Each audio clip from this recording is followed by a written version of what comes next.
Ngapain kita urus-urus jauh-jauh di sana? Kita saja di dalam negeri masih banyak masalah. Biarkanlah, itu kan urusan Israel dan bangsa Palestina. Kenapa kita harus ikut-ikutan? Kita sendiri masih banyak masalah. Mari kita urus saja diri kita sendiri. Itu urusan mereka, biar urusan mereka. Karena mereka kan dari dulu seperti itu. Kita juga tidak tahu mana yang benar, mana yang salah. Ya sudah, biar dia sendiri yang menyelesaikan permasalahan. Kenapa kita harus ikut-ikutan? Kita juga masih punya masalah tersendiri. Meskipun sebenarnya posisi pemerintah kita, Presiden Jokowi, Menteri Luar Negeri Retno Marsudi sudah mengutuk keras tindakan dari Israel, Pak Sulaiman. Lah sekarang kenapa yang kita kutuk serangan Israel, tapi kita tidak kutuk juga serangan Hamas ke Israel? Kan sama aja. Itu Israel membalas. Kan kalau dilihat sejak awal, itu kan diganggu. Ada digangguan. Yang menyerang duluan kan dari Hamas, dari Palestina. Israel kan hanya membalas. Jadi itu balas-balasan. Dan itu tiap tahun kok, kalau kelihatannya setiap mau lebaran seperti itu. Jadi saya kira itu sudah hal yang biasa bagi mereka, sehingga ngapain kita urus-urusan. Urus aja di diri kita sendiri. Berarti Bapak nggak setuju nih dengan sikap yang diambil oleh pemerintah? Pemerintah mengirimkan menteri ke luar negerinya untuk melakukan katakanlah persidangan di PBB untuk masalah Israel ini, dan juga Presiden Joko Widodo sudah menyatakan statement menunjukkan rasa kepeduliannya terhadap Palestina. Bapak tidak setuju dengan sikap pemerintah seperti itu, Pak? Iya, betul. Saya tidak setuju. Saya sependapat dengan Pak Hendro Priyono. Uruslah kita masih banyak urusan di dalam negeri. Pak, tapi masih banyak. Baik. Kenapa kita harus mengurus orang-orang lain? Kita juga, kita tidak tahu Israel, kita tidak tahu juga Palestina, kan sama tidak tahu. Kenapa kita harus pusing-pusing dengan mereka? Biarkan aja dia urusan diri sendiri, kan?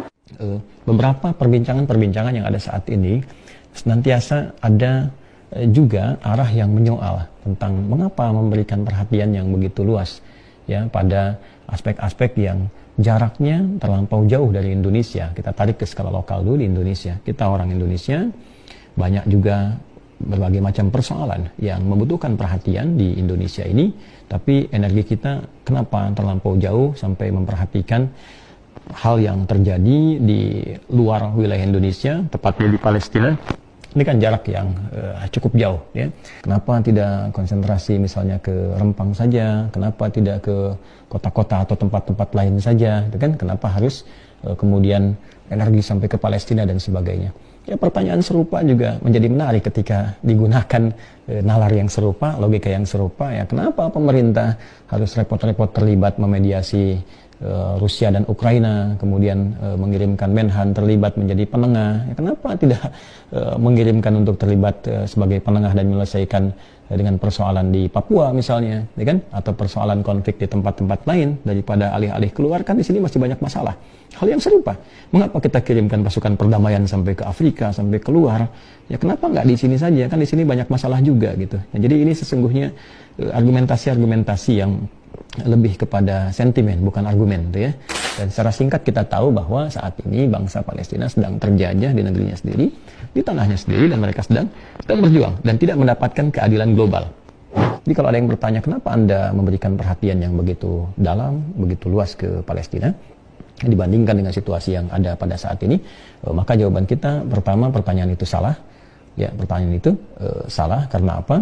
Memberikan perhatian ke Palestina bukan berarti menegasikan atau bahkan menghilangkan pertanyaan kita dan perhatian kita ke dalam negeri. Ya, selain kita punya sisi kemanusiaan, kita juga punya sisi keimanan.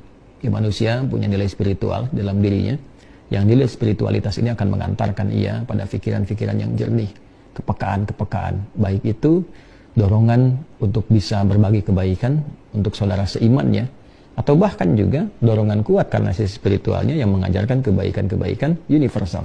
Dalam bahasa Al-Quran di surah ke-21 ayat 107, rahmatan lil alamin, membawa kasih untuk semesta.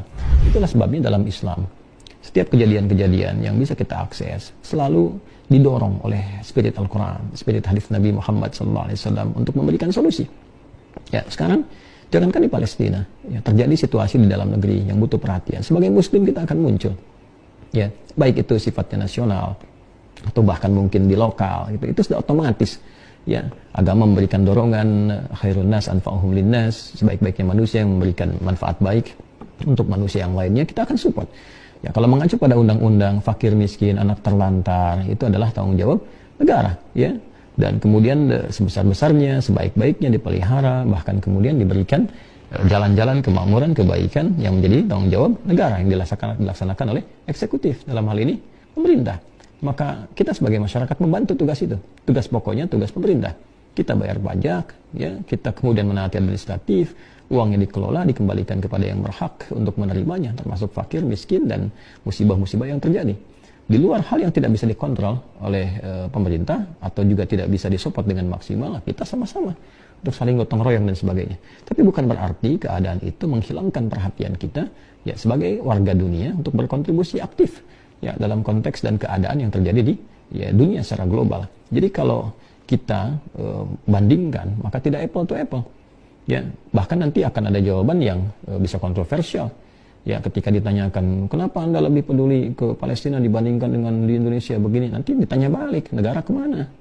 Pemerintah kemana? Kan tugas pokoknya tugas pokok negara, tugas pokok pemerintah. Kita membantu di situ sebagai hadir bagian dari warga negara, gitu kan? Nah, kemudian untuk keluar, maka kita bisa katakan, ini tugas kemanusiaan, ini tugas juga keimanan, spiritual. Maka spiritual melintasi batas-batas wilayah. Sebagaimana kemanusiaan juga melintasi batas-batas wilayah, dan bagi sebagian orang bahkan olahraga melintasi batas-batas wilayah, ya kan? Ya, seperti yang Anda saksikan, yang hobi olahraga kan dia juga belum tentu cinta dengan yang lokal, mungkin dia cinta dengan yang di luar dan sebagainya, dan seterusnya. Maka sekiranya tidak menjadi penting saat ini memperbincangkan berbagai persoalan-persoalan dengan argumentasi-argumentasi yang sangat lemah, ya, hampa dari nalar yang benar. Sekarang saatnya kita memperbaiki diri kita semuanya agar bisa berpikir yang lebih luas, lebih logis, lebih baik. Jika memang punya kemampuan untuk membantu, berbagi, maka mudah saja kita bantu, kita bagi minimal dengan doa. Jika tidak punya, ya sudah, selesai saja gitu ya. Tidak perlu kita mengeluarkan statement-statement yang justru membenturkan satu dengan yang lainnya. Jika ada yang ada di pihak satu atau di pihak yang lainnya, itu pilihan masing-masing. Dan pilihan ini membawa konsekuensi masing-masing, baik itu di dunia ataupun juga di alam akhirat, gitu ya.